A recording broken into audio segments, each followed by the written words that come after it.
Okay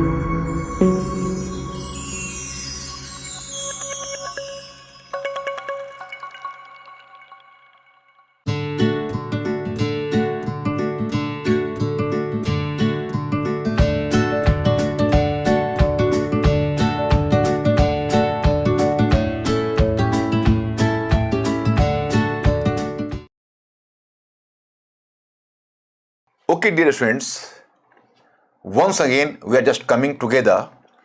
हम लोग एक बार फिर रूबरू हुए हैं और इस बार मैं रेगुलर क्लास के लिए रूबरू नहीं हुआ, बल्कि एनसीईआरटी प्रोग्राम पर चर्चा करने के लिए रूबरू हुआ हूं।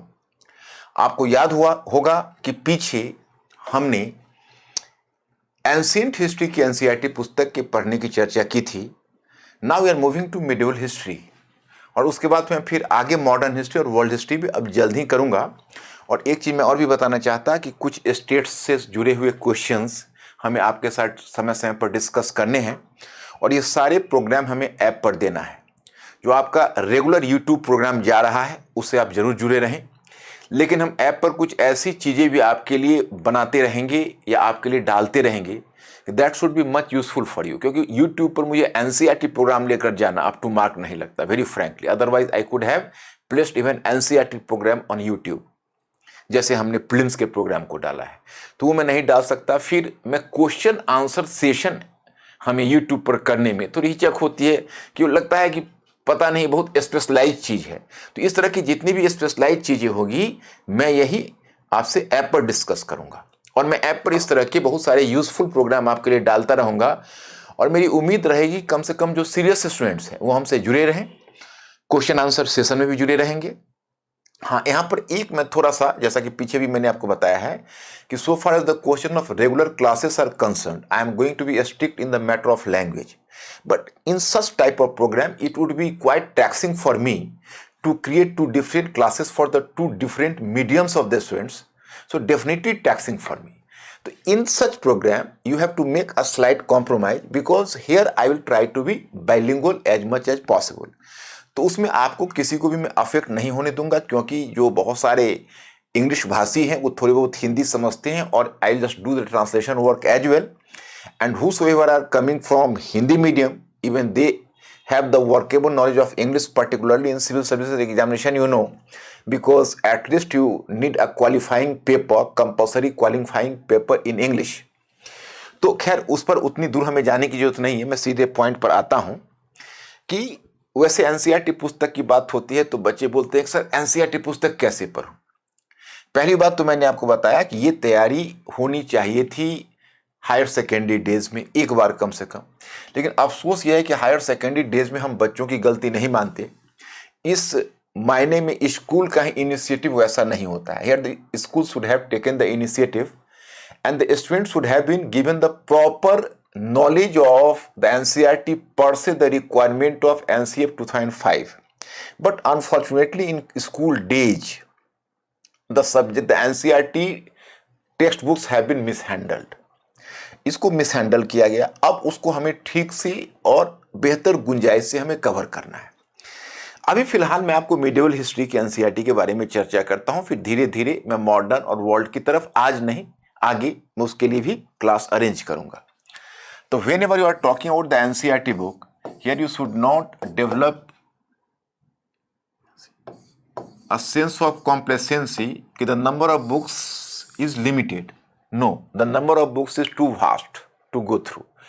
अब अगर हम एंशिएंट हिस्ट्री की बुक्स ले, मिडिवल हिस्ट्री की और मॉडर्न हिस्ट्री की और वर्ल्ड हिस्ट्री की, तो उसका अच्छा खासा वजन हो जाएगा। और मैं सिर्फ अगर आपको असाइनमेंट दूं सारे एनसीईआरटी बुक्स पढ़ने के, तो I think even it will involve nearly 6 months for you people also.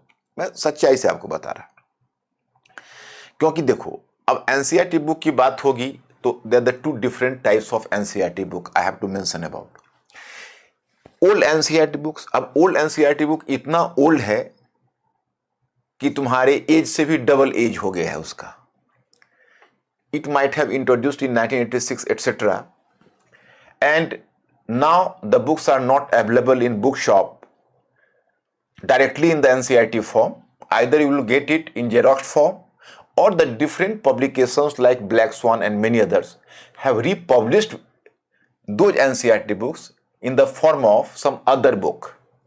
तो दो तरह का सिचुएशन मिलेगा, या तो आपको, आप अगर बुक्स के शॉप पर जाओगे तो वहां पर आपको जेरॉक्स फॉर्म में वो देंगे, या फिर वही कोई दूसरे ने पब्लिकेशन ने बुक के फॉर्म में उसको प्रिंट कर दिया है। तो आप जैसा सोचे, बुक के फॉर्म में अगर प्रिंट लेंगे तो दैट्स बेटर। उसमें आपको कुछ नहीं करना है।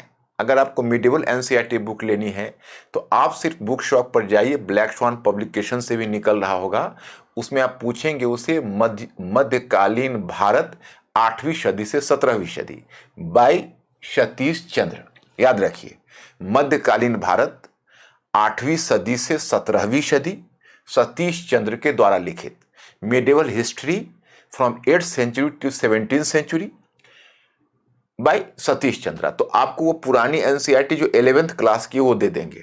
और उसी प्रकार से अब वो बुक के फॉर्म में तो नहीं है, लेकिन जेरॉक्स के फॉर्म में दुकान पर जाइए और बोलिए मध्यकालीन भारत कक्षा 7th, पुरानी एनसीईआरटी बुक मध्यकालीन भारत कक्षा 7th, और वहां पर आप ऑथर का नाम रोमिला थापर बोलेंगे। अभी देखो, इसमें आप आश्चर्य मत करना, it is a matter of surprise कि Romila Thapar being the, you can say, expert of ancient history, but she has at least compiled NCERT book for medieval history for kids। क्योंकि 7वीं कक्षा की बच्चा क्या होते हैं आप जानते ही हो, उन्हें बहुत ढंग से लिखा है, सिस्टमेटिकली लिखा है। तो ये आपके बुक हो जाएंगे। तो 2 बुक तो आपके पुराने हो गए और 2 बुक्स आपके नए हो गए, बिकॉज यू कैन से कि on the basis of NCF 2005 one NCERT book has been compiled for class 7, the new NCERT book, and then once again you will find in class 12th 3 NCERT books, one for ancient, medieval and modern, 3 NCERT books for each। तो you will find here NCERT book in medieval history in class 12th। तो आपको 2 NCERT book बच्चे लेनी है, एक class 7th की, जो आपको मार्केट में जो NCERT बुक मिल रही है ये नई NCERT बुक ही है। Here I am creating some confusion for you। आप ओल्ड और न्यू से डरे नहीं। ओल्ड एनसीईआरटी बुक बहुत ओल्ड है, आपकी एज से भी दुगुनी, लेकिन जो न्यू एनसीईआरटी बुक है वो न्यू एनसीईआरटी बुक आपके युग की बुक है, लेकिन वो आपके बर्थ के बाद वो पब्लिश हुई है, लेकिन उसे पब्लिश हुए भी काफी समय हो गया। वो 2006 में पब्लिश हुआ। अब आप अपने डेट ऑफ बर्थ से उसको देख लीजिए। बावजूद इसके ये एनसीईआरटी बुक बड़ी ही बेहतरीन है, इसकी चर्चा मैं आपको करूंगा। और मुझे लगता है कि वो ये एनसीईआरटी बुक्स सभी को पढ़ने चाहिए, और सभी विषयों, मतलब फिजिक्स, केमिस्ट्री, मैथ तो संभव भी नहीं है, वो तो बड़ा स्पेशलाइज्ड है, हम उसकी बात नहीं करते। लेकिन मुझे लगता है जैसे geography, polity, history and sociology, समाजशास्त्र, अब बहुत जगह राजनीति और समाज करके उन्होंने दिया हुआ है, इन 4 की एनसीईआरटी बुक। लेकिन ये इतने सारे एनसीईआरटी बुक मुझे भरोसा ही नहीं होता बच्चे पढ़ पाएंगे, क्योंकि सभी को मिला के the numbers are going to be, you can say, considerable numbers, you can say। मतलब total, I think कि total numbers of books are counted, it will reach even up to, I think, 20-22 books। तो इतने सारे books एक बच्चा अगर पूरे career के दरमियान पढ़े, जो कि इतना सब कुछ पढ़ना है, तो मुझे लगता है हेवी होगा। तो आपके पास 2 चॉइसेस हैं, मैं बताता हूं। अब नई एनसीईआरटी बुक के अपने कुछ स्ट्रेंथ है तो अपनी कुछ वीकनेस है, पुरानी एनसीईआरटी बुक के अपने कुछ स्ट्रेंथ है तो अपने कुछ वीकनेस है। अब उसमें कई लोग बता देते हैं या बच्चों को रिकमेंड कर देते हैं कि बच्चे पुरानी एनसीईआरटी बुक्स ही पढ़ें, क्योंकि नई एनसीईआरटी बुक में उनको उलझन होगी। मुझे लगता है कि it is a great disservice to the students. ऐसा नहीं कहना चाहिए। इसका मतलब है कि वो एनसीईआरटी पुस्तकों की नेचर को नहीं समझ पा रहे हैं। एनसीईआरटी पुस्तक जो न्यू बुक्स है वो इतनी बेहतरीन बुक है कि जब मैं पढ़ता हूँ तो कई बार मैं मंत्रमुग्ध रह जाता हूँ कि who is the author, because the name of the author has not be written there, it has not the actually, it has been just written by a group of authors, or a board has decided it, and possibly NCF 2005 decided not to mention the name of a particular author, maybe in order to make the guy free from all sorts of controversy, you can say। तो जो भी हो, लेकिन उन्होंने जो लिखा है तो बहुत ढंग से लिखा है। और जो मैं बार बार बच्चों को कहता हूं कि बच्चों को एक सोचने वाला प्राणी बनना चाहिए। A student is supposed to be a thinking creature। So at least these NCERT books, and the motto of the NCERT books is to inculcate an spirit of inquiry among child and so among students, even you are a child, so some sort of curiosity should be inculcated and activated in students. That is definitely commendable step on the part of the NCF 2005. लेकिन थोड़ा India है, इसमें implementation part एक बहुत मायने रखता है। जब NCF 2005 आया था तो अपने आप में बहुत बड़ा अचीवमेंट था, लेकिन अनफॉर्चुनेटली इसका इम्प्लीमेंटेशन वैसा हो नहीं पाया, क्योंकि एक NCF 2012 में टीचर्स के लिए भी लाया गया था कि टीचर्स को कैसे पढ़ाया जाना चाहिए, लेकिन टीचर्स ने अपने पढ़ाने की पुरानी हैबिट नहीं छोड़ी। तो कुल मिलाकर जो आपकी पुरानी NCERT और नई NCERT बुक है, दोनों के अलग अलग इंपॉर्टेंस ये है कि आपके पुरानी NCERT बुक सिस्टमेटिक है। It starts from it is going to follow the discipline of chronology और chronological discipline you can say, कि वहाँ पर पहले आप देखोगे कि एक चैप्टर कवर करते हैं, फिर दूसरे चैप्टर की तरफ जाते हैं, and they are just try to follow the you can say discipline of chronology, means कि chronologically you can move from one chapter to another chapter. इसलिए उसमें सुविधा ये होती है, कोई नया बच्चा अगर पढ़ता है तो पहले वो बच्चा 7th सेंचुरी पढ़ता है, फिर उसके बाद 8th century, 9th century, 10th century और फिर वहाँ से 17th सेंचुरी पर आता है। नई NCERT में उन्होंने क्या किया है कि पूरे 1000 ईयर्स की हिस्ट्री से या 700 ईयर्स की हिस्ट्री से they have selected simply 5 chapters. उन्होंने 5 चैप्टर सेलेक्ट कर लिया है, और उन चैप्टर के बीच कोई कोहेसिवनेस नहीं है, कोई क्रोनोलॉजी नहीं है, कोई लिंक नहीं है। वो 5 चैप्टर्स इंडिपेंडेंट है, लेकिन जिस चैप्टर को उन्होंने डील किया वो अपने आप में कंप्लीट है। वो चैप्टर अपने आप में कह सकते हो कि बहुत कॉम्प्रिहेंसिव नॉलेज टॉपिक के बारे में देता है। और सबसे बड़ी बात है कि उस चैप्टर को ऐसे कंपाइल किया गया है जिसमें बच्चों के अपने विचार डेवलप करने की काफी गुंजाइश है। They have just given their so many case studies you will find that कि when the story starts, अब suppose they are just writing about the Turks and Mongols, so they will give the specific information about somewhere Ibn Battuta in a block। कहीं पर वो block में Ibn Battuta का नाम देंगे और उसके आधार पर इंफॉर्मेशन बना देंगे। कहीं पर वो मंगोल नेता चंगेज खान के बारे में एक ब्लॉक बना देंगे और कहेंगे कि बच्चों आप जानते हो ये चंगेज खान कौन है और किस प्रकार से इसने और क्या इनोवेशन उसने लाया है।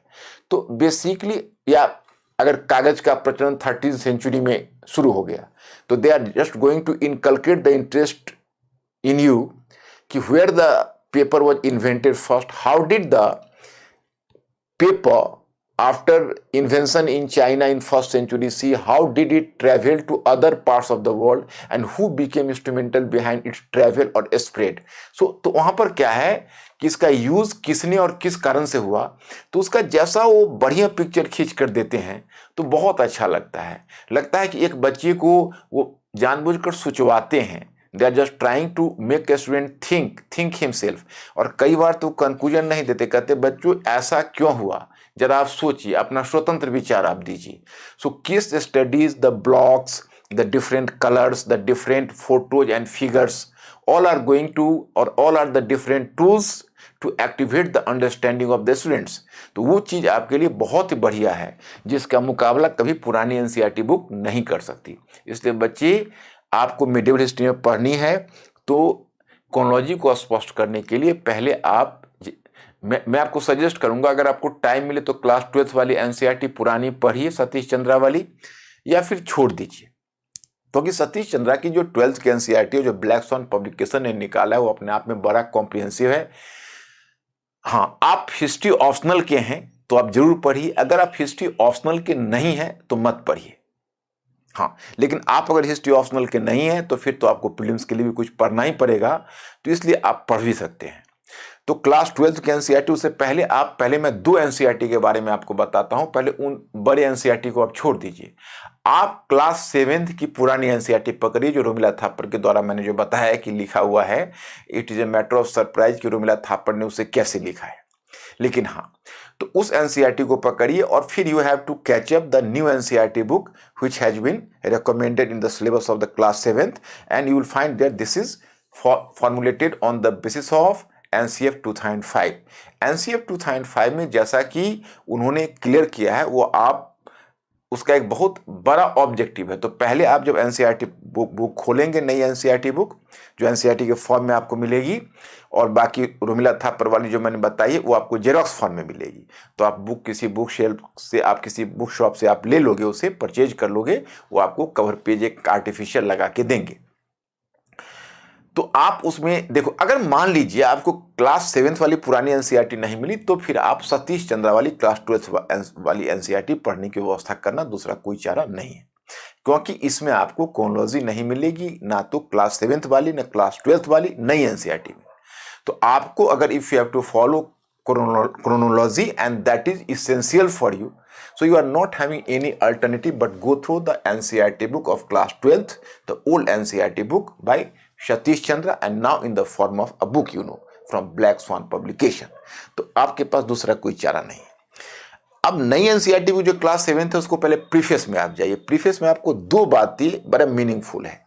एक है कि स्टडी का उद्देश्य होना चाहिए विद्यालय, जो अध्ययन है उसका उद्देश्य होना चाहिए विद्यालय, परिवार और समाज के बीच एक प्रकार का संवाद स्थापित करना। Actually the objective of the study should to develop some sort of communication among the you can say the book or the school, the family and society. So this would be the objective. तो ये बहुत अच्छी चीज है भाई कि आपका जो अध्ययन है, आप आइवरी टावर में नहीं रह रहे हो, आपका अध्ययन का प्रैक्टिकल यूज है लाइफ में, और आप जो अध्ययन करते हो उसको ऑब्जर्वेशन से सोसाइटी में और जो फैमिली है उसमें ऑब्जर्व करके आप अपने अध्ययन को प्रायोगिक बनाते हो। You are just making it experimental. मतलब आपका जो नॉलेज है that is going to pragmatic. वो नॉलेज आपका थियोरेटिकल नॉलेज नहीं है, वो प्रैग्मेटिक नॉलेज है। तो what the theoretical knowledge you have gained through study of the books, so this knowledge has to be applied in the understanding of society and the family relations. तो आपके knowledge को multiply करेगा, जिसको कहते हो critical thinking, वो आपकी critical thinking को बढ़ाएगा। दूसरा उसमें लिखा हुआ मिलेगा कि अध्ययन का उद्देश्य होना चाहिए, या हमारा उद्देश्य होना चाहिए जो विभिन्न अनुशासन या जो विभिन्न विषयों की दीवारों को तोड़कर अंतर अनुशासनात्मक दृष्टिकोण विकसित करना।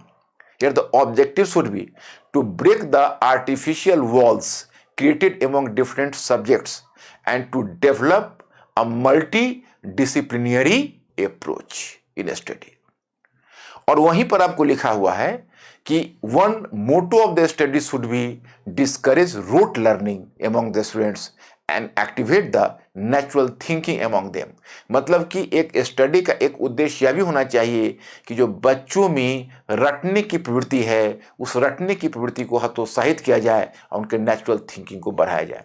तो पहले बच्चे हम रिकमेंड आपको करेंगे क्लास 7th के पहले दोनों एनसीईआरटी आप जरूर पढ़िए, और मैंने उसको सुविधा से आपको चैप्टर में बता देता हूं, और you have to follow my method, and then once you are just completing the class 7th NCERT book, then you are suggested to go in class 12th new NCERT book class 12th, जिसकी हम चर्चा बाद में कर देंगे।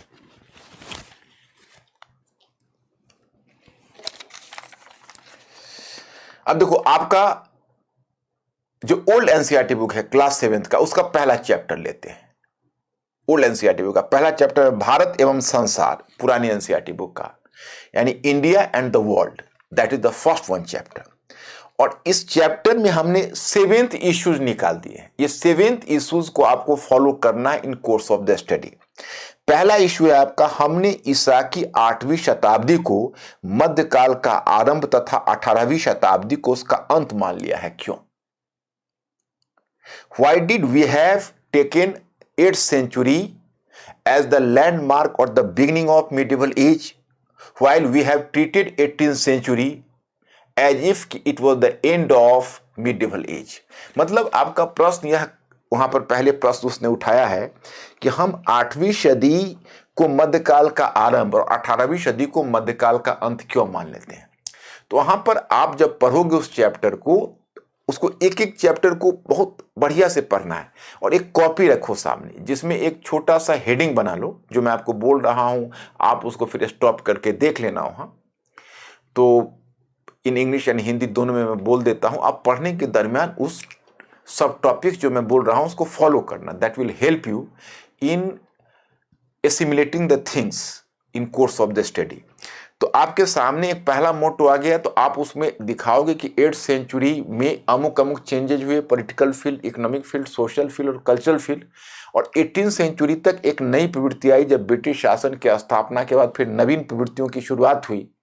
तो नवीन प्रवृत्तियों की शुरुआत को आप आधुनिक युग से जोड़ लेते हो। ये जो 1000 ईयर्स का हिस्ट्री है, you are treated it as the medieval history और मिडिवल एज। दूसरा मुद्दा उठाता है कि मध्यकालीन भारत का इतिहास प्राचीन भारत के इतिहास से अनेक प्रकार से भिन्न है, कैसे? How is the history of medieval India is different from that of ancient India? Very simple thing. तुम उसके बाद जब उस टॉपिक को पढ़ोगे तो देखोगे कि जो एंशिएंट हिस्ट्री है उसका अमुक अमुक अमुक लक्षण था, लेकिन जब तुम मेडिवल पार्ट में आते हो तो इसमें ये लक्षण बदलने लगे हैं। राजनीतिक क्षेत्र में यह लक्षण बदला, आर्थिक में ये, सामाजिक में ये, सांस्कृतिक में ये। तो तुम बेसिकली चेंजेस को समझ रहे हो। वैसे ही मैंने आपको बताया हुआ है, आपने कोई नई चीज है ही नहीं। To study history is to study changes. आप हिस्ट्री को स्टडी करते हो तो चेंजेस की स्टडी करते हो। फिर नेक्स्ट वन है, इस काल में इस्लाम के विकास ने भारत समेत विश्व के अन्य क्षेत्रों को किस प्रकार प्रभावित किया था? During this period the rise of Islam apart from India, how did it affect the different parts of the world? अब ये चैप्टर माय स्टूडेंट्स बहुत इंटरेस्टिंग है। आप कैसे इस्लाम, हालांकि उन्होंने बहुत प्रिसाइजली लिखा है। मैं देख रहा था जो उस चैप्टर को, तो मुझे यही लगा कि बच्चे अगर उसको समझ सके, अब तुम वर्ल्ड हिस्ट्री पढ़ते हो वहां से भी कुछ सपोर्ट लोगे, लेकिन इस्लाम जब अरब क्षेत्र से चला, पश्चिम एशिया, नॉर्दर्न अफ्रीका को जीता, सेंट्रल एशिया गया। अब कौन थी इस्लाम में, किसने इस्लाम धर्म कबूल किया? पहले अरब वाले थे, फिर उसमें गैर अरब क्षेत्र शामिल हुआ, Iran, Iraq, Syria, Jordan, northern Africa और Egypt, all were conquered by the, you can say, mighty army of Islam. Islam के द्वारा सबको जीत लिया गया। फिर सेंट्रल एशिया में भी इस्लाम का प्रसार हुआ। तो अब टर्क्स लोग जो थे central Asian, they belong to the warrior class, so they were converted to Islam. तो जो तुर्की लोग थे उन्होंने इस्लाम धर्म कबूल किया, और जब उन्होंने इस्लाम धर्म कबूल किया तो ऑब्वियसली यू कैन से दे आर जस्ट डेफिनेटली वो अब इस्लाम के ध्वजवाहक बन गए। और उनके बाद उसी में तुम टर्क में देखोगे सलेजुक टर्क्स है, उसने वेस्ट एशिया में और मेडिटेरेनियन रीजन तक एक, मतलब बिजेंटाइन इंपायर के जस्ट बगल में कर सकते हो, नेबरहुड में उसने एक पावरफुल एक इंपायर बनाया, सलेजुक टर्क्स। फिर पता चलता है कि जब मंगोलन रूलर चंगेज खान ने अटैक किया तो सलेजुक टर्क्स के पावर को डिस्ट्रॉय कर दिया, और तब आप देखोगे ऑटोमन टर्क्स इमर्ज किया उन्हीं से। वही ऑटोमन टर्क्स ने बिजेंटाइन इंपायर पर अटैक करके और उसको कंकर किया। Any how anywhere I might have mentioned about the decline of Constantinople. हमने आपको कुस्तुनतुनिया के पतन के विषय में बताया होगा। तो कुस्तुनतुनिया का पतन हुआ तो वहां से आप देखोगे इस तरह से एक मेजर चेंज वहां से वर्ल्ड में शुरू हुआ, और फिर मंगोल ने भी इस्लाम कबूल कर लिया, और फिर मंगोलों की एक शाखा मध्य एशिया का, जो इसको तुम रेशम मार्ग कहते हो, सिल्क रूट, उसको जीता है, और वो शाखा चला है चाइना में। मिड 13th सेंचुरी से मिड 14th सेंचुरी तक China was ruled by Mongols.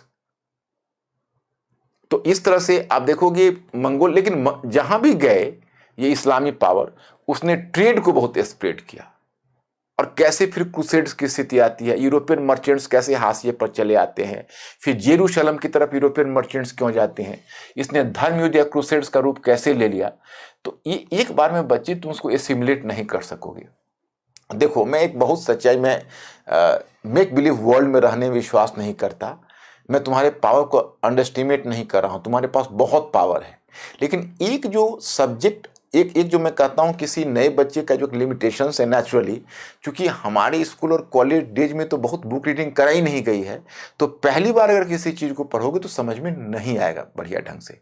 तो उसको तुम्हें एनसीईआरटी बुक को भी मोर देन 1 टाइम पढ़ना पड़ेगा। इसलिए बच्चे, एक मैं तुमको सजेस्ट करूंगा, अभी क्लास 12th की एनसीईआरटी को फॉर टाइम बिंग तुम छोड़ के class 8th NCERT, 7th NCERT book medieval history को, पुरानी और नई को 2 बार पढ़ लेना। वंस एक एक बार दोनों पहले और फिर सेकेंड टाइम रिपीट करना और अंडरलाइन जरूर करना, अगर जरूरत हो तो साइड में पॉइंट्स भी लिखना और तब अंडरस्टैंडिंग को खोलने की कोशिश करना। जो हमारे क्लास में हो तो उसको तो चेंजेज के थ्रू खुद ही अंडरस्टैंडिंग डेवलप करती चली जाएगी, जो नहीं हो वो उसको कम से कम 2 बार पढ़ते हुए इसमें कुछ इसेंशियल चीज़ों को नोट करते हुए और मुख्य रूप से देखो उसका मैसेज क्या है, उसके लार्जर मीनिंग को समझने की कोशिश करो। बहुत बढ़िया लिखा हुआ है, इसमें मैं आपको सजेस्ट करूंगा, लेकिन उसमें आपको एसिमुलेट करने में टाइम लग जाएगा थोड़ा, तो आप उसको कवर करना। उसको कवर करने के बाद देन भारत पर आक्रमण एवं शासन करने वाले तुर्की एवं मुगल आक्रमणकारी से ब्रिटिश आक्रमणकारी किस रूप में भिन्न थे। अब उसके बाद ये मुद्दा हमने 5th मुद्दा उठाया है कि भारत पर आक्रमण एवं शासन करने वाले तुर्की एवं मुगल आक्रमणकारी से ब्रिटिश आक्रमणकारी किस रूप में भिन्न थे, कि how were the British invaders different in nature from the earlier invaders on India, means कि the Mughal invaders and Turkish invaders. तो actually here you have to make a distinction. अब मैं क्या बताऊं, मैंने कई बार अच्छे बच्चों को देखा है, जब मेरे लेक्चर के बाद जैसे हमने कभी मिडिवल हिस्ट्री आपको या मिडिवल हिस्ट्री पर कल्चर पर लेक्चर दिया या कंपोजिट कल्चर पर लेक्चर दिया, तो नेचुरली क्योंकि पूरी स्टडी तो सेकुलर आइडियाज में सराबोर है और सेकुलर ही स्टैंडर्ड है। मैं इतना आपको बताऊंगा, आप लोग भी इस बात को समझते हो कि जो कॉम्युनल हैं भी अपने व्यवहार में, वह बाहर में इश्तहार तो सेकुलर ही लेकर आ रहे हैं। अपने आप को कोई लीडर कहा नहीं मैं कॉम्युनल हूं, ऐसा बोलते हैं? नहीं बोलते। कोई पॉलिटिकल लीडर तो नहीं बोल पाएंगे, और इंटेलेक्चुअल्स की तो बात ही छोड़िए। सिर्फ वो ये कहेंगे कि मैं सच्चा सेकुलर हूं और वो गलत सेकुलर है। वो सेकुलरिज्म के नाम पर पॉलिसी ऑफ अपीजमेंट को प्रोत्साहन दे रहे हैं, लेकिन ये नहीं कहेंगे कि नहीं मैं कॉम्युनल हूं, मैं सांप्रदायिक हूं और सांप्रदायिक होना, ऐसा कोई नहीं बोल सकता। जो होंगे भी वो भी नहीं बोल सकते, क्योंकि सांप्रदायिक का लेवल अपने आप पर लगवाना कोई पसंद नहीं करेगा। आज की तारीख में ये कितना बाइवर्ड है। तो मैं आपको बता रहा हूं कि मेरा तो पूरा संस्कार और एजुकेशन ही सेकुलर वातावरण में हुआ, तो मैं अपने स्वाभाविक रूप में सेकुलर हूं भी और महसूस भी करता हूं और सेकुलर इंडिया के लिए आवश्यक भी मानता हूं सेकुलरिज्म। तो मैं कई बार जब मिडिवल हिस्ट्री पर लेक्चर दे रहा होता हूं तो मैं कई बार बच्चों का 1-2 कमेंट पढ़ता हूं कि सर इस्लाम ने ये किया, या कई बार जब मैं ब्रिटिश की निंदा कर रहा होता हूं तो ये तथाकथित जो सूडो मॉडर्निस्ट है उनको बर्दाश्त नहीं होता। और मतलब हम इंटेलेक्चुअल्स की बात करते हैं तो बहुत सारे इंटेलेक्चुअल्स कहते हैं कि भाई ब्रिटिश से तो मुगल से तो ब्रिटिश अच्छे थे, चूंकि हमारे यहाँ बहुत सारा मॉडर्नाइजेशन किया। तो यहाँ पर आपको उसका जवाब मिल जाएगा, उस एनसीईआरटी बुक में देखिएगा, उसमें कहा गया है कि जो मुगल और टर्क्स जो भी थे हमारे पार्ट एंड पार्सल का हिस्सा बन गए, हमारे लाइफ का हिस्सा बन गए। लेकिन जो ब्रिटिश थे वो तो एक कॉलोनियल पावर बने रहे ना, आउटसाइड रहे, एक्सप्लॉइट करते रहे, हमारे यहाँ से उठा कर ले गए। वो तो यहाँ से उठाकर सेंट्रल एशिया नहीं ले गए ना, बदख्शां नहीं ले गए, बल्ख नहीं ले गए, बुखारा नहीं ले गए। तो उससे पहले जैसे हुरा आए हमारे समाज में मिल गए, शक आए, कुशान आए, they became the part and parcel of India, उसी तरह तो टर्क्स और मुगल भी हुई। तो उनको हम उस कैटेगरी में क्यों रखते हैं? हमें क्यों हिचक रही है स्वीकार करने की भाई टर्क्स और Mughals are the part and parcel of India? जब बात होती है किसी मुगल किंग की या किसी टर्किश किंग की तो हम फिर अदरनेस क्यों आ जाता है हमें कि नहीं वो ये हैं। और रह गई ये चीज, मैं आपको बताऊं कि भाई उन्होंने उसमें से कई शासकों ने कट्टर नीति अपनाई, जैसे फिरोज शाह तुगलक ने अपनाई, औरंगजेब ने अपनाई। तो मिडिवल स्टैंडर्ड वही था। आप औरंगजेब को अकेला देखते हो इसलिए। If you are going to compare Aurangzeb with contemporary rulers, Louis 14th of France, Suleiman II of Ottoman Empire, तो आप you will just come to Charles II of Britain, you will come to realize that even these rulers were not less autocratic than Aurangzeb himself. तो आप medieval ruler जो 17th century में rule कर रहा है उससे आप 19th और 20th सेंचुरी का स्टैंडर्ड मत खोजो। फिर भी उसने गलत किया है, we can not justify it, लेकिन उसकी जो गलती है वो मध्ययुगीन बर्बरता है। आधुनिक युग में जो कॉम्युनल भी होगा वो इस तरह की नीति नहीं अपना सकता। तो ये टाइम के अनुसार उसका होता है। तो मैंने आपको बताया कि जैसे ये इश्यू आपको उठाया है, that is very important for you.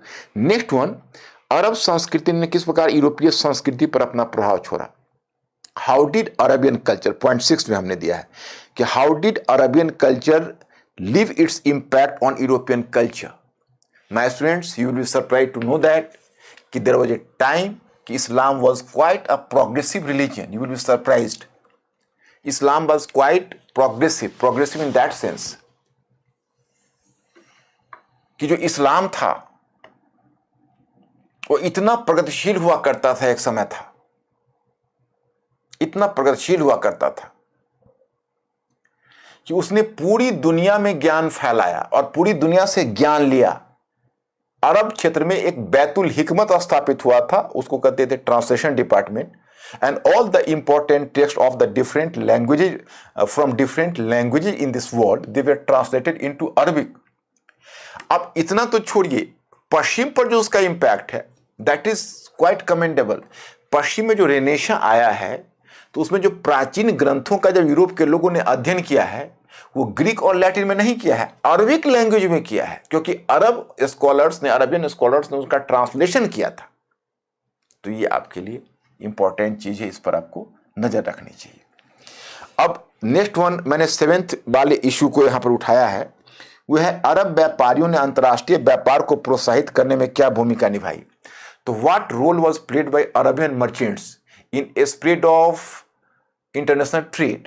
So you know कि Arabian people were not simply the warriors, they were the very efficient merchants, the very successful merchants as well. That's why the tribal Arabian people who had earlier been involved into trade and commerce at the time of Prophet Muhammad, later they became a merchants of world class, and the different Arabian merchants spread to the different parts of the world, and they dominated the trade of Central Asia, Mediterranean region, Southeast Asia. तो पूरी जब तक Vasco da Gama और Columbus जहाज से नई दुनिया की खोज नहीं की या फिर दूसरे रास्ते की खोज नहीं की, तब तक तो पूरे वर्ल्ड में अरबियन मर्चेंट्स ही छाए हुए थे। तो ट्रेड के स्प्रेड में इनका बहुत बड़ा योगदान माना जाता है। आपको पता है कि जब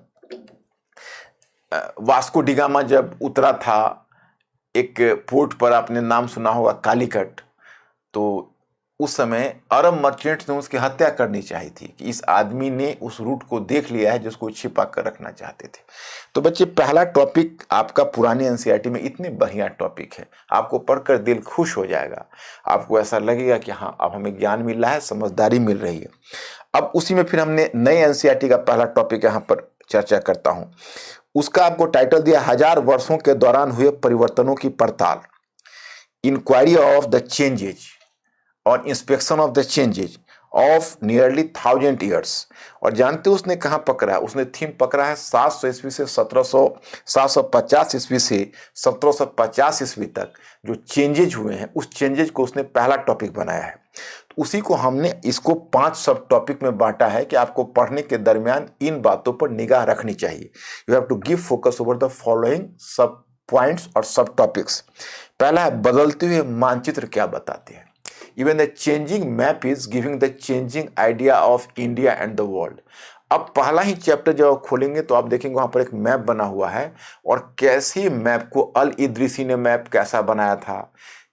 जैसे देखो अब जो जहां खड़ा होता है, जिसका अपना देश है, वहीं से मैप की ड्राइंग शुरू कर देते हैं। तो they are taking their own country in the centre of the map. तो मैप कैसे बदलते हुए समय के साथ मैप का परसेप्शन बदला है, उसको आप देख लीजिए। दूसरा है, क्या समय के साथ साथ शब्दों के अर्थ ही बदलते हैं? Did even the meaning of the terms change with changing time? Yes. तो ये आपका दूसरा सब टॉपिक है, उसमें आपको बताया गया है कि देखिए पहले हिंदुस्तान, तो पहले हिंदुस्तान शब्द सिंधु के आसपास के क्षेत्र को माना गया। फिर Minhajus Siraj who has been the court scholar of Iltutmish and his son Nasiruddin Muhammad. So he is giving the information कि the region of northern India or certain regions of Punjab, Haryana, Rajasthan and central India, so they were treated as Hindustan। मतलब उसने पंजाब, हरियाणा, राजस्थान और मध्य भारत जैसे कुछ जो क्षेत्र हैं और कुछ यूपी का पार्ट है, उसी को, जिसमें कि दिल्ली सल्तनत का प्रसार था, उसी को उसने घोषित किया यही हिंदुस्तान है। बाद में चलकर हिंदुस्तान की परिकल्पना बदली, तो बदलते हुए शब्द के साथ मीनिंग भी बदलते हैं। बहुत अच्छे से आपको एनसीईआरटी में समझाया हुआ है, उसको आप देखिए। नेक्स्ट वन आपका सब टॉपिक मैंने बनाया है कि 700 ईस्वी और 1750 ईस्वी के बीच के 1000 वर्षों नहीं, 700 ईस्वी और 1750 ईस्वी के बीच अध्ययन के स्रोत में क्या परिवर्तन आया, ये तीसरा सब टॉपिक है। मतलब what changes are visible in the sources of study between 700, what changes are visible in sources of study between 750 and 1750. So very interesting topic. Earlier you find, and I have always emphasized that there are the two different sources of study. One is archaeological source, another is literary source. But here during this period you find in comparison to archaeological source, the importance of literary source was growing day by day. The literary source became so much prominent, you will be surprised to know that up to 1750 or during this period, you will find a number of historical texts were compiled by the court scholars. मतलब आप देखोगे कि यही समय है कि हमारे जो प्राचीन काल के ग्रंथ हैं उनको बहुत सारे विद्वान इतिहास ग्रंथ मानते ही नहीं, लेकिन ये जो ग्रंथ हैं इनको आप विशुद्ध इतिहास ग्रंथ कहोगे। इनको तवारीख कहा जाता था और बहुत सारे कोर्ट स्कॉलर्स ने सुल्तानों के काल में जो लिखा है और फिर मुगल शासकों के काल में लिखा है, तो लिटरेरी सोर्स का इंपॉर्टेंस काफी बदल गया। और सबसे बढ़कर एंशिएंट में जो सोर्स था that was not clear, but now you will come to realise that कि when the different nature of the source became much more clear. तो ये चीज आपके लिए विजिबल है। और पॉइंट नंबर 4 में हमने मुद्दा उठाया है कि 700 और 1750 के ईस्वी के बीच के हजारों वर्षों के काल को आर्थिक, राजनीतिक, सामाजिक और सांस्कृतिक परिवर्तनों का काल क्यों कहा जाता है। Actually the time period between 750 to 1750 is why is it treated as the period marked by the astonishing changes in political, economic, social and cultural fields।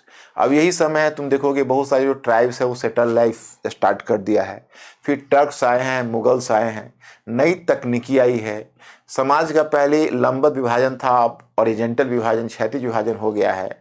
धर्म के क्षेत्र में तुम देखते हो कि हिंदुइज्म और इस्लाम दोनों रूबरू आए हैं, भक्तिज्म, सूफीज्म जैसी चीज़ें डेवलप करेगी जो कि आगे आप देखोगे। तो धर्म के क्षेत्र में परिवर्तन के तत्व नजर आएंगे। और 750 से ही तुम देखोगे एक तो हिंदू धर्म का स्वरूप निखरा है, फिर बाद में इस्लाम आया है। संस्कृति में देखोगे कि बहुत मॉन्यूमेंट्स पहले 750 के बाद भी नागरा स्टाइल, द्रविड़ा स्टाइल, बहुत सारे मॉन्यूमेंट्स देखोगे। और जब बाद में फिर जब टर्क्स आएंगे और मुगल्स आएंगे तो वो अपने मॉन्यूमेंट्स बनाएंगे जो उनका आर्कुएट स्टाइल के आधार पर होगा। तो नेचुरली है कि ये सारे परिवर्तन होंगे।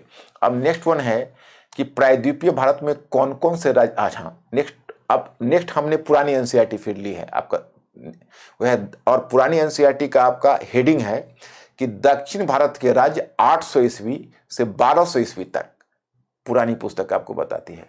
मतलब हेडिंग इज कि the states of southern India between 800 CE to 1200 CE, मतलब कॉमन एरा। इसमें हमने 7 फिर सब टॉपिक्स को ईयर मार्क किया है आप लोगों के लिए, जो आप पढ़ने के क्रम में ये 7 सब टॉपिक्स पर आप निगाह डालोगे। पहला सब टॉपिक है कि प्रायद्वीपीय भारत में कौन कौन से राज्य स्थापित थे, which states were, you can say, which states emerged in continental, in peninsular India, which states did emerge in peninsular India।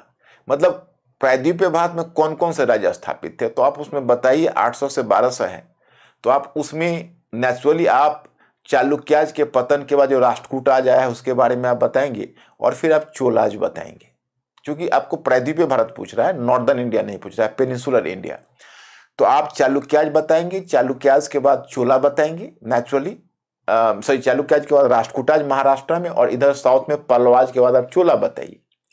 फिर उधर राष्ट्रकूटाज को रिप्लेस करके आप देखेंगे कि फिर वहां पर आ जाएंगे लेटर चालुक्याज, और इस पार्ट में आपको देखने को मिलेगा चोलाज रहेंगे, और फिर आगे चलकर लेटर चालुक्याज और चोलाज दोनों टूट जाएंगे।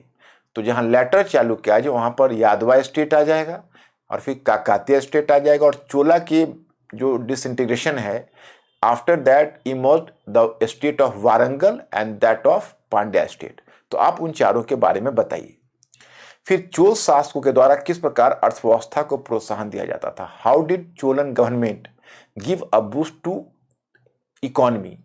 अब देखो, अब वो इकोनॉमी को बूस्ट इसलिए नहीं दे रही है मौर्य की तरह, ऐसा नहीं कि चोलाज भी इकोनॉमी में डायरेक्ट पार्टिसिपेट कर रहे हैं, लेकिन चोलाज के समय इकोनॉमी को बूस्ट इसलिए मिल रहा है कि actually they were patronising the different merchant, you can से कॉर्पोरेशंस। जैसे उस समय तुम दक्षिण भारत में देखोगे वलंजियार, नाना देसी, देशलातु गुंडा, Manigramam, they were the big merchant corporations. अब they were carrying trade even with the region of South East Asia, the region of China etcetera.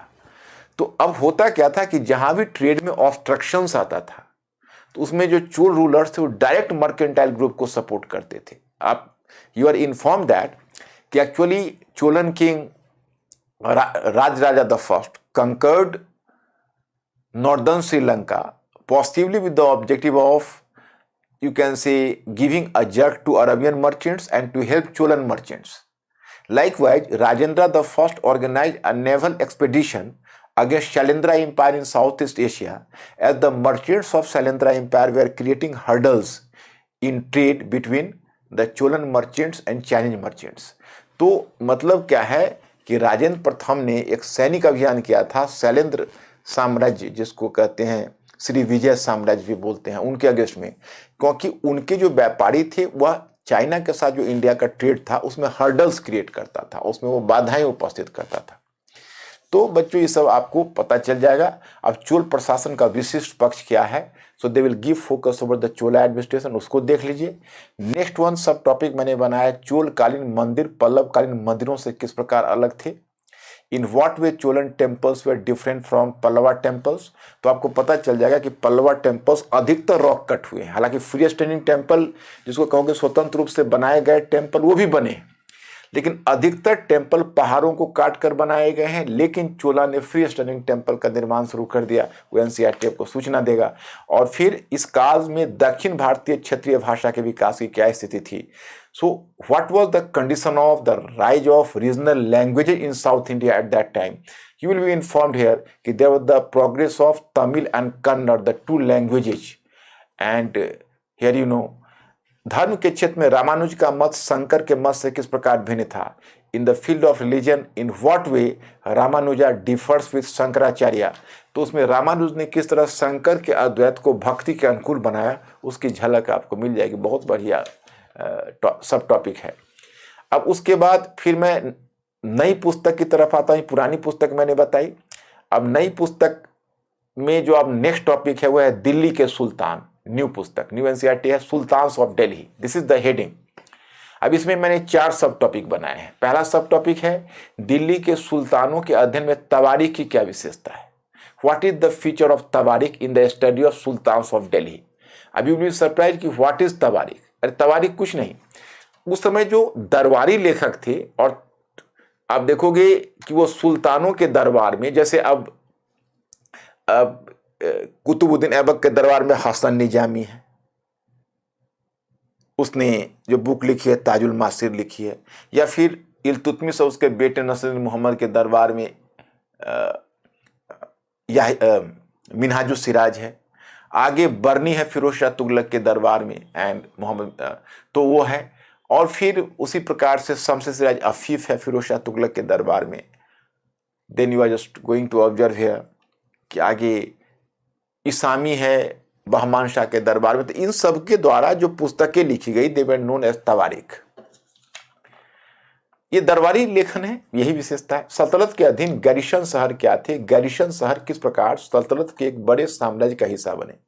What was garrison town under Delhi सल्तनत and in what way the garrison town became the nucleus of a big empire in course of time. तो इसमें आपको बताया गया है कि जब Turks आए तो उन्होंने एक कुछ खास क्षेत्र में ही अपना सैनिक शिविर बना के और किलों का निर्माण अपनी सुरक्षा के लिए किया, और वो मुक्त रूप से नगर में रहते थे।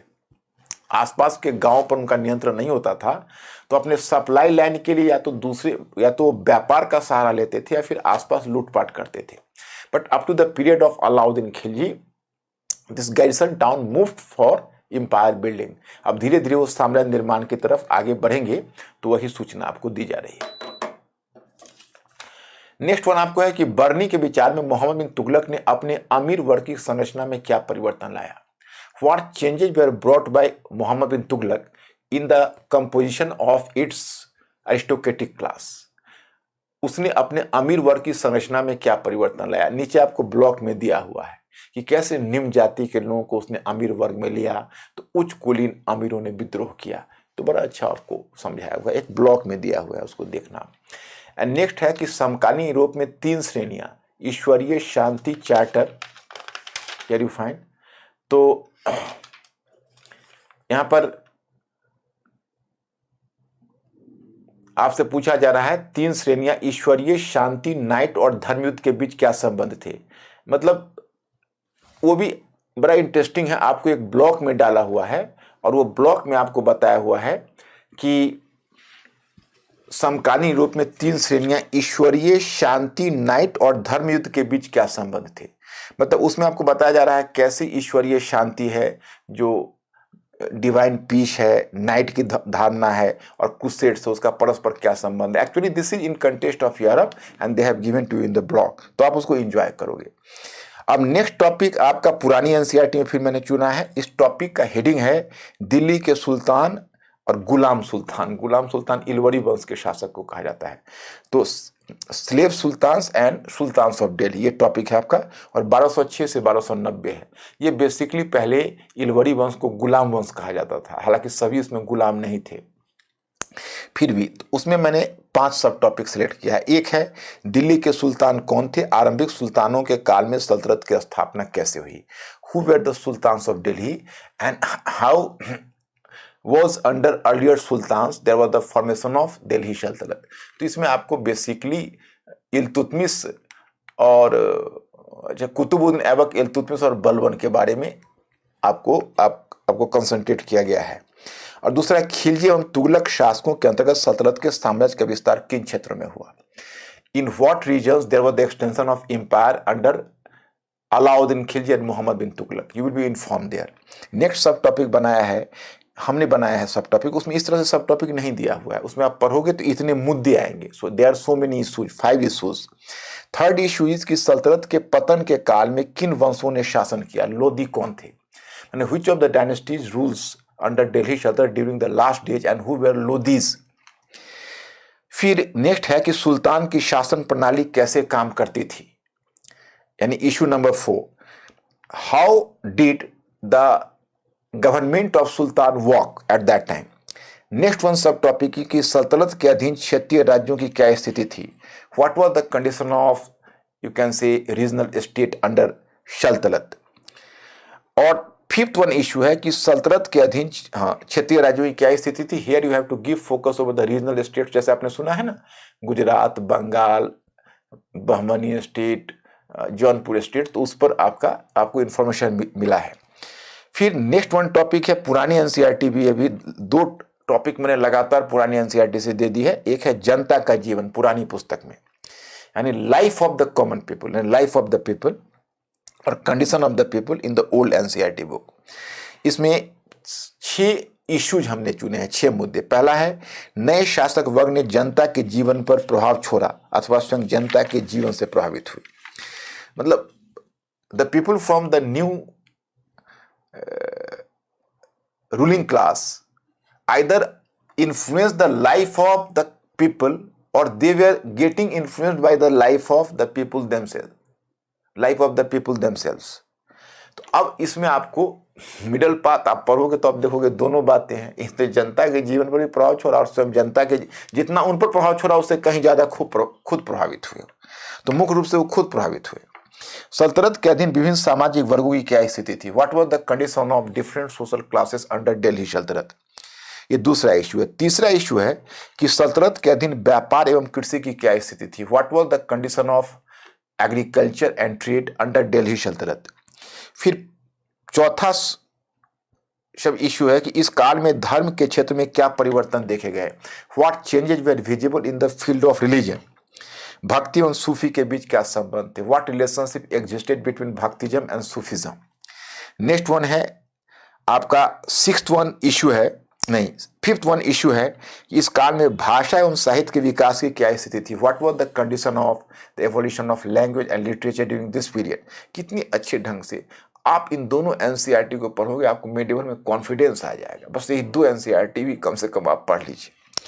एंड सिक्स्थ, वास्तुकला के क्षेत्र में कौन सी महत्वपूर्ण विशेषताएं देखने को मिलती है। What important changes are visible in the field of architecture. ये आपका छठा इशू है। जब सल्तनत की स्थापना के बाद आर्किटेक्चर में कैसे वो मेहराबी शैली लाए, कैसे परिवर्तन हुआ, बहुत इंटरेस्टिंग है पढ़ना। अब मुगल एम्पायर पर आप आते हो तो मुगल एम्पायर में पहला जो आपकी नई एनसीईआरटी की पुस्तक है उस पर नजर डालिए। वो कहता है कि अपने पूर्वज सुल्तानों के विपरीत मुगलों ने साम्राज्य निर्माण में कौन सी विलक्षणता हासिल की। In comparison to their previous rulers, what speciality Mughal empires gained in empire building. माने आपको बाबर से लेकर अकबर तक वहां दिखाएगा। मुगल अपने को उन्हें बाबर से लेकर आपको औरंगजेब तक दिखाता है वहां। वो एक आप देखना तो उसमें नई एनसीईआरटी बुक में मुगल एम्पायर। और दूसरा, मुगल अपने को मंगोल कहलवाना क्यों पसंद नहीं करते थे। Why did Mughal not prefer to be called themselves as Mongols. क्योंकि चंगेज खान का इमेज से वो अपने आप को जोड़ना नहीं चाहते। तो वहीं पर लिखा हुआ है, आप पढ़ लेना। मुगल शासक बाबर से औरंगजेब तक महत्वपूर्ण राजनीतिक घटनाओं का वर्णन कीजिए।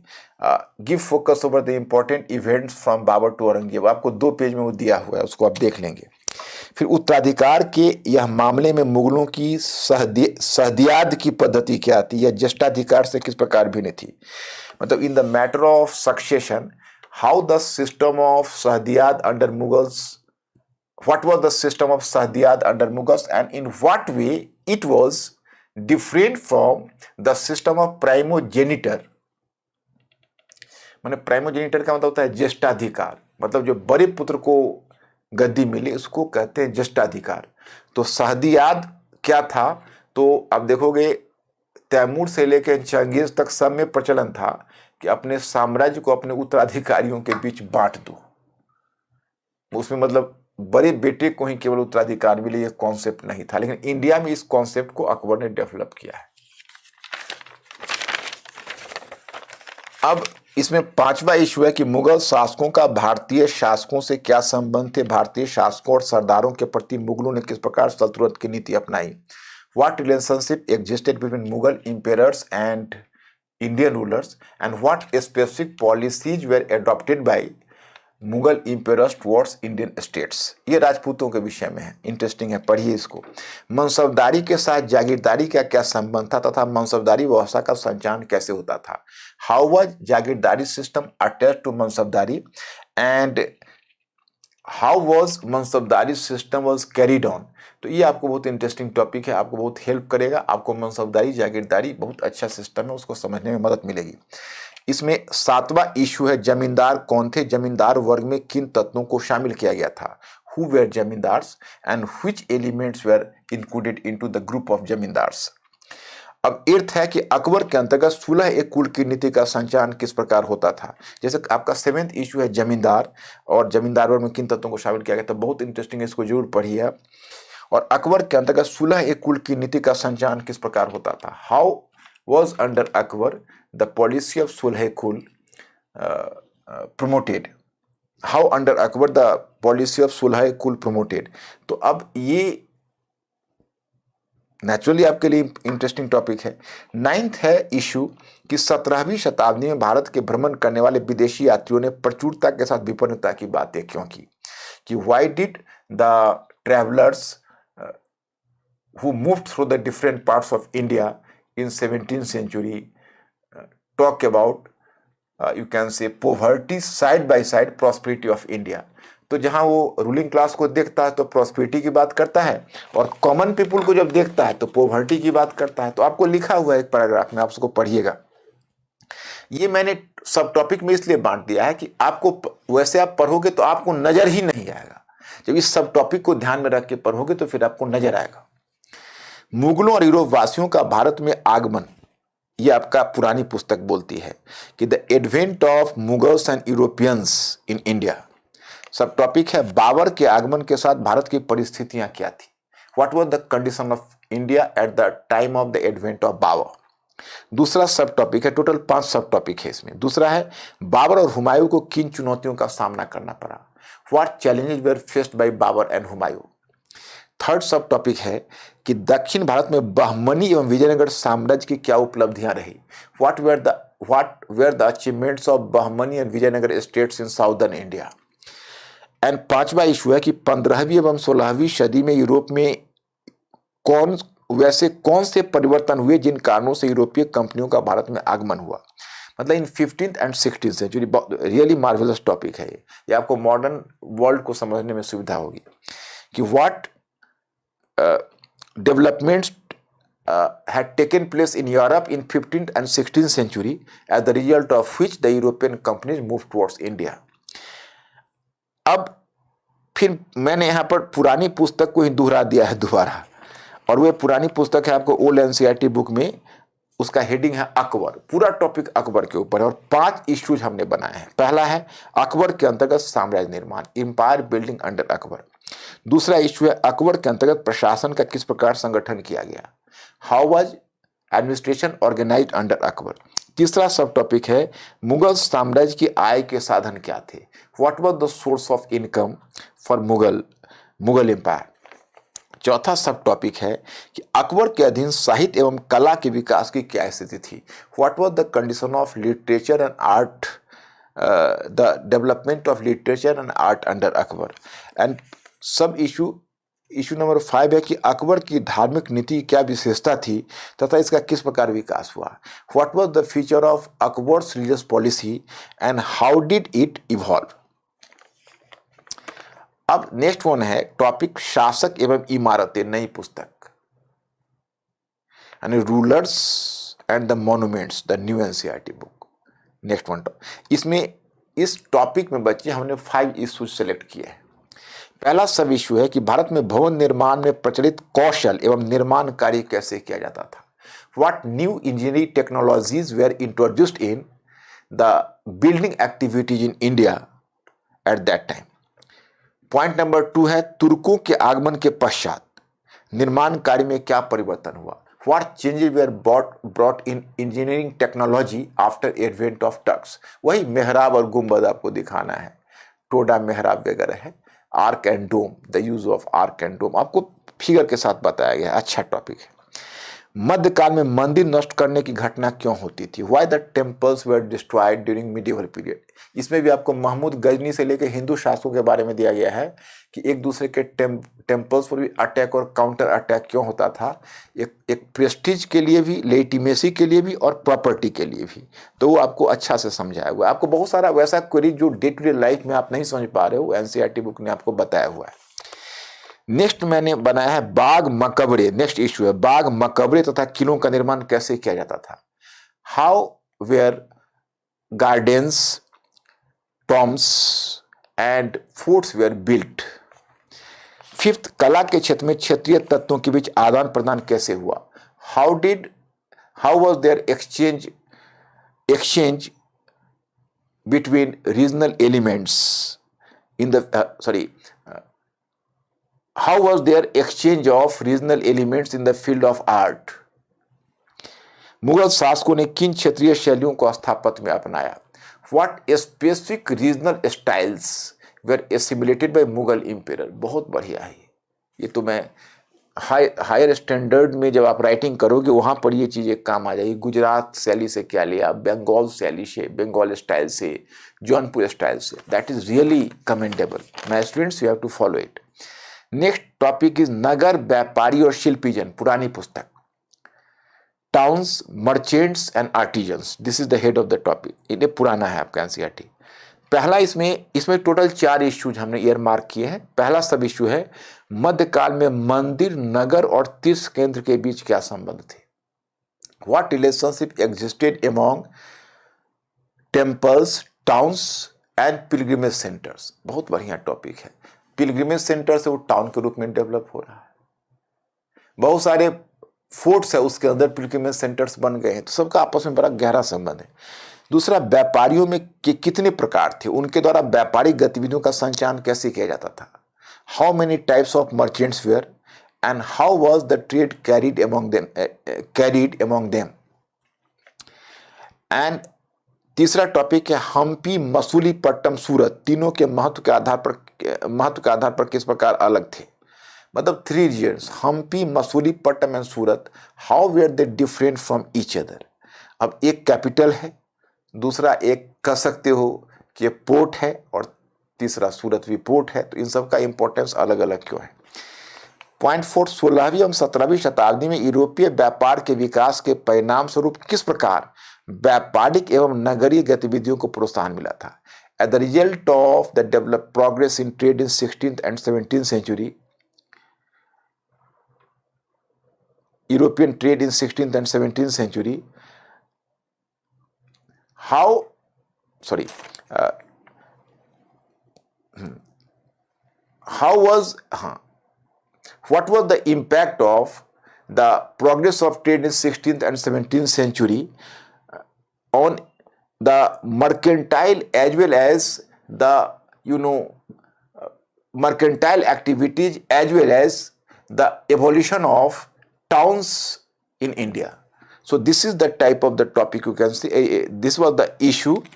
आपका इशू यह है कि in 16th and 17th century the European trade progressed in India, and the progress of European trade, how the progress of European trade did give a shape to mercantile activities as well as the development of towns in India. Next one आपका topic आता है, वो भी एक नए topic है, नए सब एनसीईआरटी के है, जनजातियां खाना बदोश एक जगह बसे हुए समुदाय। मीन्स कि tribals, nomadic people and the settled people. मैंने आपको बता रहा है कि जो खाना बदोश है, नोमैडिक लोग हैं, उन्होंने कैसे हमारे लाइफ को अफेक्ट किया। केवल सेटल्ड पीपल ही नहीं किया, बल्कि ये खाना बदोश लोग भी, they were the nomadic people, but they profusely affected our life, influenced our life. So this is the very important. 2 issues are there. जनजातीय लोग कौन थे, who were tribals, जनजातीय लोगों से जातियों का विकास कैसे हुआ, how did different caste और caste society emerge from a tribal society. And next है गोंड एवं अहोम कौन थे, who were Gonds and Ahoms. ये बहुत मीनिंगफुल ये भी है। फिर नेक्स्ट वन पुरानी एनसीईआरटी की आपका टॉपिक है वैभव विलास का युग, द एरा ऑफ प्रॉस्पेरिटी, और इसमें 4 इश्यूज हैं। फर्स्ट, जहांगीर और शाहजहां के काल की महत्वपूर्ण उपलब्धियों का आकलन करें, underline the specific achievements of prosperity under Shahjahan and Jahangir. And दूसरा इशू है कि औरंगजेब के काल में राजनीति में किस प्रकार का परिवर्तन देखने को मिलता है, what type of changes are visible in the field of politics under Aurangzeb. मराठे एवं सिख विद्रोह का आकलन कीजिए, throw light on the revolts of Marathas and Sikhs. इसी में नेक्स्ट थर्ड है 17वीं सदी में मुगल दरबार धर्म के क्षेत्र में किस प्रकार कट्टरवादी और उदारवादी तत्वों के बीच बटा हुआ था, दारा सिखों के संदर्भ में स्पष्ट कीजिए। How was Mughal court divided between the Orthodox and the liberal elements, make this point clear in context of Dara सिखों। बहुत बढ़िया टॉपिक है, सॉरी इशू है ये। और उसका चौथा इशू है 17वीं सदी में साहित्य एवं ललित कला के विकास पर टिप्पणी कीजिए, throw light on the evolution of literature and paintings in 17th century. अब आपका पुरानी एनसीईआरटी का ही एक अगला टॉपिक है मुगल साम्राज्य का पतन, डिक्लाइन ऑफ मुगल एम्पायर। और इसमें 2 ही हमने इशू चुना है। एक इशू चुना है किस प्रकार क्षेत्रीय शक्तियां उदित हो रही थी, how did regional powers emerge, and दूसरा है साम्राज्य के पतन के क्या कारण थे, what were the reasons behind the decline of empire. ये तो आप लोगों के लिए बहुत यूजफुल है, आप देखिए कम से कम डिक्लाइन का कॉजेस तो पता चल जाएगा। अब नई एनसीईआरटी में एक सब टॉपिक दिया है ईश्वर से अनुराग, लव फॉर गॉड, और you can say devotion to God. और उसमें आपका मैंने 5 इशू चुना है, 5 इशू। पहला है मध्यकाल में किस प्रकार ईश्वर से संबंधित धारणा बदल रही थी, हम इसे हम भक्ति के नाम से क्यों जानते हैं, कि how did the you can see our perception was changing towards God in medieval age, and why did we characterize it as Bhaktism। बहुत अच्छा टॉपिक, बहुत अच्छा इशू है। दूसरा है दक्षिण में अलवार और नैनार संतों की क्या भूमिका रही, what was the contribution of Alvar and Nayanar saints in south India. Third, Shankar एवं रामानुज के दर्शन में क्या अंतर है, व्हाट इज द, वो पुरानी में भी थी, इसमें भी है, नई में भी है, what difference lie in the philosophy of Shankar and Ramanuja. Point 4, उत्तर भारत में भक्ति का विकास कैसे हुआ, नानक एवं कबीर के संदर्भ में स्पष्ट करिए। How did bhaktism emerge in northern India, just clarify the statement in context of Nanak and Kabir. Very good issue. And fifth, Europe में 16वीं सदी में मार्टिन लूथर के धर्म सुधार से कबीर एवं नानक के सुधार की तुलना करें। एक्सीलेंट टॉपिक है ये। हम हाई स्टडीज में हमने इस चीज को पढ़ा, ये आपके एनसीईआरटी में दिया हुआ। इसमें मार्टिन लूथर से actually here they have tried to compare Nanak and Kabir with Martin Luther of Europe. ये इसके लिए हमने स्पेसिफिक बुक पढ़ी थी, हमें याद है, आपके एनसीईआरटी में था। ये बहुत दिलचस्प चीज है। एंड अब लास्ट टॉपिक नई पुस्तक का ही, 18वीं सदी में नए राजनीतिक गठन, the rise of new states in 18th century. इसमें 2 सब टॉपिक है। एक है किस प्रकार क्षेत्रीय राज्य बंगाल अवध, सॉरी 2 इश्यूज है, नॉट सब टॉपिक। ये इश्यूज कहीं आपको, ये इश्यूज आपको वैसे दिखेंगे नहीं, प्लीज इसको आप पढ़ोगे तो ये मुद्दे निकल कर आएंगे। तो मेरे इस जो स्पीच है उसको स्लो करके आप उसको नोट डाउन कर लेना, सभी जितने हमने बताए हैं, और फिर उसके आधार पर आप जब एनसीईआरटी पढ़ना तो इन पॉइंट्स को आप अंडरलाइन करना कि ये पॉइंट्स इसमें हमें कहाँ कहाँ मिल रहा है, तो आपको पूरा क्लियर हो जाएगा। 18वीं सदी में नए राजनीतिक गठन, नई पुस्तक। इसमें पहला इश्यू है किस प्रकार क्षेत्रीय राज्य बंगाल अवध मराठा राजपूत राज्य अस्तित्व में आ रहे थे। In what way the states, the regional states like Bengal Awadh Maratha Rajput etcetera come into existence. And दूसरा इशू है जब 18वीं सदी में भारत में बहुराज्य व्यवस्था कायम हो रही थी तो यूरोप में राष्ट्र राज्य का विकास हो रहा था। राष्ट्र राज्य क्या था कि when in 18th century the multi state system was being formed in India at that time. In Europe there was the rise of nation state. What was nation state? Excellent topic.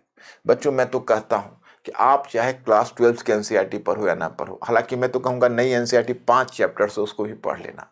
आगे इन दोनों पढ़ने के बाद आप सतीश चंद्रा वाले को छोड़ भी सकते हो, आप इन दोनों को पढ़ लेना, लेकिन कंपल्सरीली इन दोनों को पढ़ के आप मुझे अश्योर करो कि क्लास 7th की पुरानी और नई एनसीईआरटी पुस्तक पढ़ेंगे। और इसी लाइन पर बच्चे पढ़ना, तुम्हें बहुत अच्छी अंडरस्टैंडिंग मेरे लेवल की हो जाएगी। अब I just once again I will come in the modern में फिर मैं आपको पुरानी और नई क्लास 8th के एनसीईआरटी पर विशेष रूप से बैंक करूंगा, वैसे क्लास 12th के एनसीईआरटी भी मैं नई एनसीईआरटी बता दूंगा और फिर वर्ल्ड की भी चर्चा करूंगा। तो मेरी बस बच्चे जारी रहेगी और ऐप पर हम इस तरह की सामग्रियां प्रायः डालते रहेंगे। Thank you very much, I will see you later.